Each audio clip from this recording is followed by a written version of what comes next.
ஒரு காலத்தில் செந்தூரம் என்ற ஒரு சின்ன கிராமம் இருந்தது. அந்த கிராமத்தின் நடுவில் ஒரு பழைய ஆழமான கிணறு இருந்தது. அந்த கிணறு சாதாரண கிணறு இல்லை.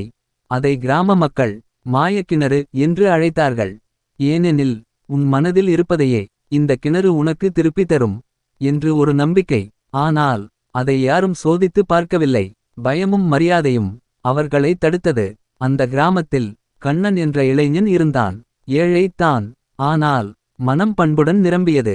ஒரு நாள் கண்ணனின் அம்மா உடம்பு சரியில்லாமல் படுக்கையில் விழுந்தாள். மருந்துக்கு பணம் இல்லை. அன்று இரவு மழை மெதுவாக விழுந்து கொண்டிருந்தது. கண்ணன் கிணற்றின் அருகே வந்து நின்றான். அவன் மனதில் ஒரே ஒரு எண்ணம்தான், அம்மா நலமாய் இருக்கணும். அதற்கு தேவையானது மட்டும் கிடைத்தா போதும்.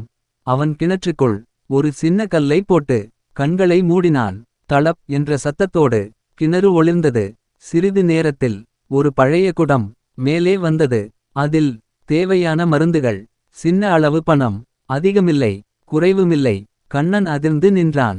அவன் கண்களில் நன்றியும் நம்பிக்கையும் வந்தது. நன்றி என்று கிணற்றை வணங்கி வீட்டுக்கு ஓடினான். அம்மா நலமாகி விட்டாள். இந்த செய்தி மெல்ல மெல்ல கிராமம் முழுக்க பரவியது. அதில் ஒருவன் இருந்தான், சேகர். அவன் பணக்காரன், ஆனால் பேராசை நிறைந்த மனம்.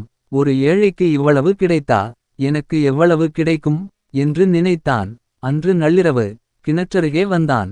அவன் மனதில் ஓடிய எண்ணங்கள், தங்கம் வேண்டும், அரண்மனை வேண்டும், எல்லாரும் எனக்கு கீழ்ப்படையணும். அவன் கிணற்றுக்குள் ஒரு பெரிய கல்லை வீசினான். கிணறு ஒளிரவில்லை.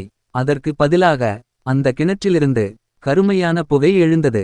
ஒரு குரல் கேட்டது, உன் மனம் நிறைந்தது பேராசையால், நான் அதையே உனக்கு தருகிறேன். அடுத்த நிமிஷம் சேகர் கிணற்றுக்குள் விழுந்தான். கிராம மக்கள் ஓடி வந்தார்கள். ஆனால் அவனை காப்பாற்ற முடியவில்லை. கிணறு மீண்டும் அமைதியாகி விட்டது.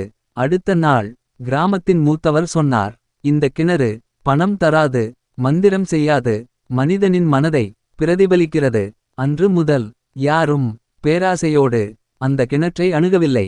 கண்ணன் மட்டும் அவ்வப்போது வந்து ஒரு மலர் வைத்து வணங்குவான். ஏனெனில் அவன் தெரிந்திருந்தது, மந்திரம் கிணற்றில் இல்லை, நம் மனதில் தான் இருக்கிறது.